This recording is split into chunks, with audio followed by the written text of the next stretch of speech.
एक बार गौतम बुद्ध कहीं जा रहे होते हैं, तभी वो देखते हैं कि कुछ सैनिक तेजी से भागती हुई एक लड़की का पीछा कर रहे हैं। वह डरी हुई लड़की एक कुएं के पास जाकर खड़ी हो गई। वह हाँफ रही थी और प्यासी भी थी।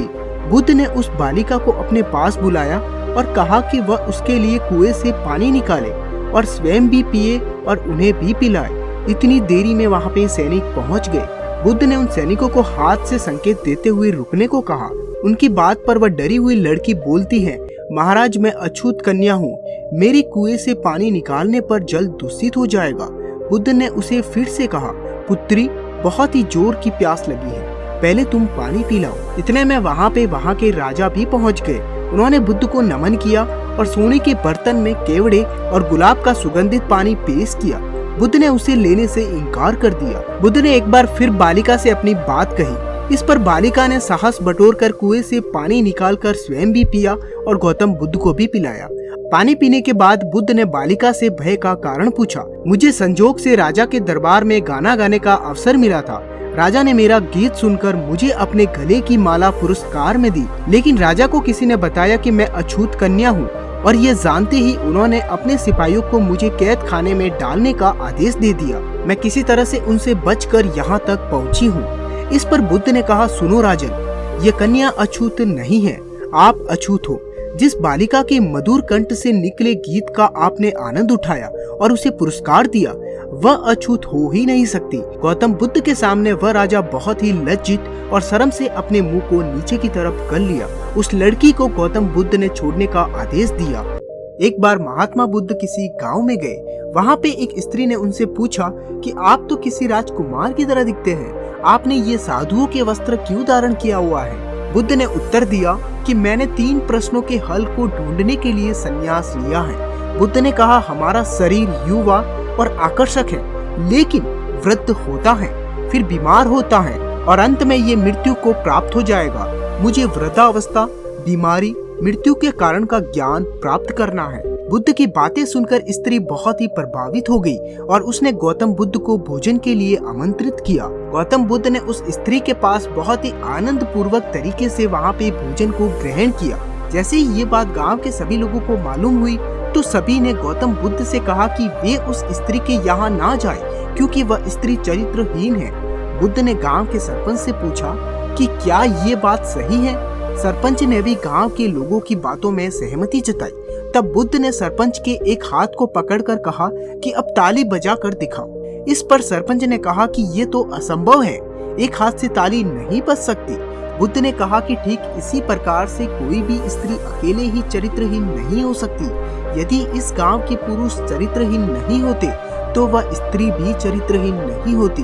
गांव के सभी पुरुष बुद्ध की ये बात सुनकर बहुत ही शर्मिंदा हुए। बहुत पुरानी बात है। गौतम बुद्ध एक बार एक नए शहर में प्रवास कर रहे थे। उनके कुछ शिष्य भी उनके साथ थे।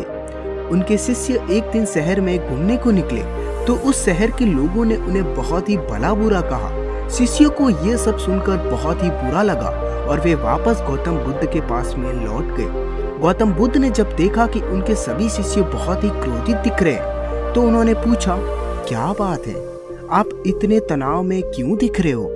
तभी एक शिष्य क्रोध में बोला, हमें यहाँ से तुरंत निकल जाना चाहिए।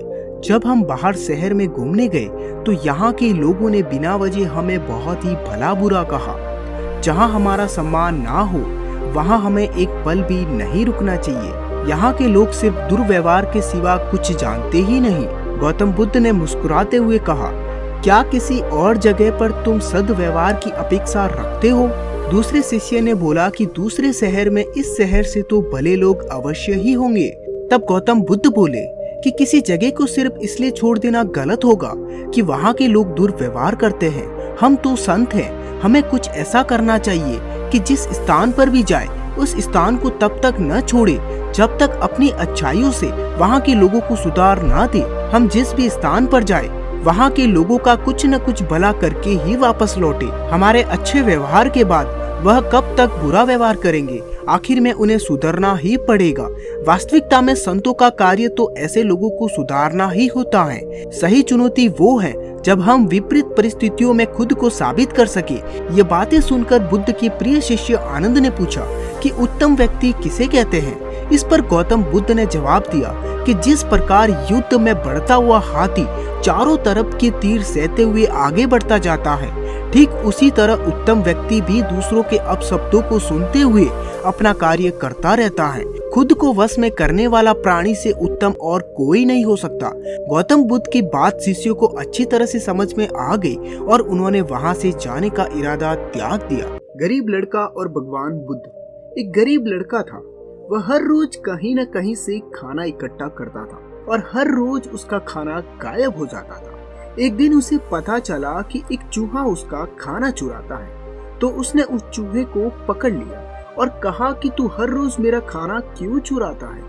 कभी किसी अमीर का खाना क्यों नहीं चुराता? तो चूहे ने बोला कि तेरी किस्मत में जो चीजें लिखी है वही तुझे मिलेगा। और चूहे ने कहा कि अगर तुझे जानना है कि तेरी किस्मत में क्या लिखा है तो तुझे भगवान बुद्ध के पास जाना पड़ेगा। लड़का भगवान बुद्ध से मिलने के लिए निकल पड़ा। रास्ते में उसने एक हवेली देखी, तो उसने हवेली में जाकर वहां एक रात रुकने के लिए इजाजत मांगी। हवेली वालों ने पूछा कि वह इतनी रात को कहाँ जा रहा है, तो उस लड़के ने कहा कि मैं बुद्ध के पास जा रहा हूँ अपनी किस्मत के बारे में पूछने के लिए। हवेली वालों ने उससे बोला कि तुम भगवान बुद्ध से हमारा सवाल भी पूछोगे कि हमारी 16 साल की लड़की है जो बोल नहीं सकती, तो क्या करे जिससे उसकी आवाज आ जाए? तो उस लड़के ने कहा जरूर पूछूंगा, और सुबह होने पर वो वहाँ से निकल गया। रास्ते में बहुत बड़े बड़े बर्फ के पहाड़ थे। वह बड़ी मुश्किल से पहाड़ पर चढ़ा। उसे वहाँ एक जादूगर मिला। उसने भी अपना एक सवाल भगवान बुद्ध से पूछने को कहा कि मैं 1000 साल से स्वर्ग में जाने के लिए तपस्या कर रहा हूँ, और अब मैं ऐसा क्या करूँ कि जिससे मैं स्वर्ग चला जाऊँ। जादूगर ने जादू की छड़ी से उस लड़के को बर्फ के उस पार पहुंचा दिया। आगे चलने पर वहाँ एक बहुत बड़ी नदी थी। वहाँ उसकी मुलाकात एक विशालकाय कछुए से हुई, और कछुए ने भी उससे एक सवाल गौतम बुद्ध से पूछने के लिए कहा कि मैं 500 साल से ड्रैगन बनने की कोशिश कर रहा हूँ, लेकिन अभी तक ड्रैगन नहीं बन पाया। मैं ऐसा क्या करूँ? गरीब लड़का चलते चलते आखिरकार भगवान बुद्ध के पास पहुंच गया। वहाँ बहुत सारे लोग थे। भगवान बुद्ध ने कहा कि मैं एक व्यक्ति के सिर्फ 3 सवालों के ही जवाब दूंगा। लड़का चिंता में आ गया। उससे तो 4 सवाल पूछने थे। लड़के ने सोचा कि कछुआ 500 सालों से ड्रैगन बनने की कोशिश कर रहा है और जादूगर 1 साल से स्वर्ग जाने के लिए तपस्या कर रहा है, और वह लड़की बिना बोले कैसे अपनी पूरी जिंदगी बिता सकती है, जबकि मैं सिर्फ गरीब हूँ। लड़के ने अपने सवाल को छोड़कर बाकी के 3 सवाल पूछने का इरादा बनाया। लड़के ने उस तीनों सवालों को भगवान बुद्ध से पूछा, तो भगवान बुद्ध ने जवाब दिया कि कछुआ जब तक अपने कवच को नहीं छोड़ेगा वह ड्रैगन नहीं बन पाएगा। जादूगर जब तक अपनी छड़ी नहीं छोड़ेगा वह स्वर्ग नहीं जा पाएगा, और लड़की को जब तक उसका जीवन साथी नहीं मिल जाता वह तब तक बोल नहीं पाएगी। उसके बाद लड़का वापस कछुए के पास आया। कछुए ने जैसे ही कवच को निकाला उसके पास कुछ मोती निकले। कछुए ने लड़के को वह सारे मोती दे दिए और वह ड्रैगन बन गया।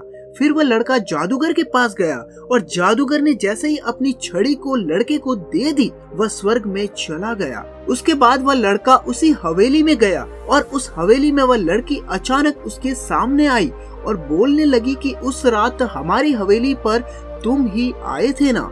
और इस तरीके से उस लड़के को पैसा, शक्ति और खूबसूरत जीवन साथी मिल गई। कहानी की सीख हमें ये बताती है कि जीवन में कुछ पाने के लिए कुछ देना पड़ता है, वैसे ही जीवन में कुछ बड़ा करने के लिए अपने कंफर्ट जोन से बाहर आना पड़ता है। जीवन में कुछ बड़ा करने के लिए रिस्क तो लेना ही पड़ेगा। सोचिए, क्या आपकी समस्याएं अन्य लोगों के सामने छोटी नहीं है? आपके पास जितना है और कई लोगों के पास उतना भी नहीं है, और यही जीवन का सार है। खुद की पहचान करो। गौतम बुद्ध ये भी कहते थे कि सबसे पहले व्यक्ति को खुद की पहचान करनी चाहिए। दूसरों की बजाय व्यक्ति खुद के बारे में ज्यादा जानता है। उनका कहने का मतलब ये था कि बुराई से घृणा करो, बुरे व्यक्ति से नहीं। एक बार की बात है, किसी गांव में एक बहती नदी के किनारे गौतम बुद्ध बैठे थे।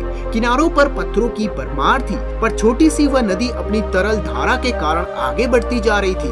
बुद्ध ने विचार किया कि ये छोटी सी नदी अपनी तरलता के कारण कितनों की प्यास बुझाती है, लेकिन भारी भरकम पत्थर एक ही स्थान पर पड़े रहते हैं और दूसरों के मार्ग में बाधक बनते हैं। इस घटना की ये सीख है कि दूसरों के रास्तों में रोड़े और अटकाने वाले खुद कभी भी आगे नहीं बढ़ पाते, परंतु जो दूसरों को सद्भाव और स्नेह देता है वह स्वयं भी आगे बढ़ जाता है। बुद्ध ऐसे ही विचारों में मग्न थे, तभी उन्होंने गांव की एक भीड़ को अपनी ओर आते देखा। बड़ा ही शोर था। बुद्ध ने देखा कि एक औरत को घसीट कर ला रहे हैं और उसको गाली भी दे रहे हैं। भीड़ के नजदीक आने पर बुद्ध ने लोगों से औरत को पीटने और गालियां बोलने का कारण पूछा। लोगों ने कहा कि ये स्त्री अभिचारी है और हमारे समाज का नियम है कि यदि कोई अभिचारी स्त्री पकड़ी जाए तो उसे पत्थरों से कुचल कर मार डालना चाहिए। बुद्ध ने युवती की ओर देखा और कहा, जो तुम चाहते हो वही करो, पर मेरी एक शर्त है। पत्थर मारने का अधिकार उसी को है जिसने कभी अभिचार न किया हो और न ही उसके मन में ऐसे कभी विचार आए हो। इतना कहकर बुद्ध शांत हो गए। चारों ओर मौन था और कुछ समय बाद लोगों की भीड़ मन में पश्चाताप का भाव लिए हुए वहां से चले गए। इस घटना से ये सत्य उभरता है कि हम अपने खुद के प्रति न्याय कर सकते हैं, दूसरों के प्रति नहीं, क्योंकि हमारी जानकारी दूसरों के विषय में अधूरी होती है। यदि हम किसी के प्रति न्याय करना चाहते हैं तो उसे ऐसा प्यार और स्नेह मिलना चाहिए कि खुद ही अपने दोषों को स्वीकार कर ले और उन्हें पुनः नहीं दोहराने का प्रण ले। दोस्तों, ऐसे और वीडियो के लिए चैनल को सब्सक्राइब करके बेल आइकन जरूर दबाएं।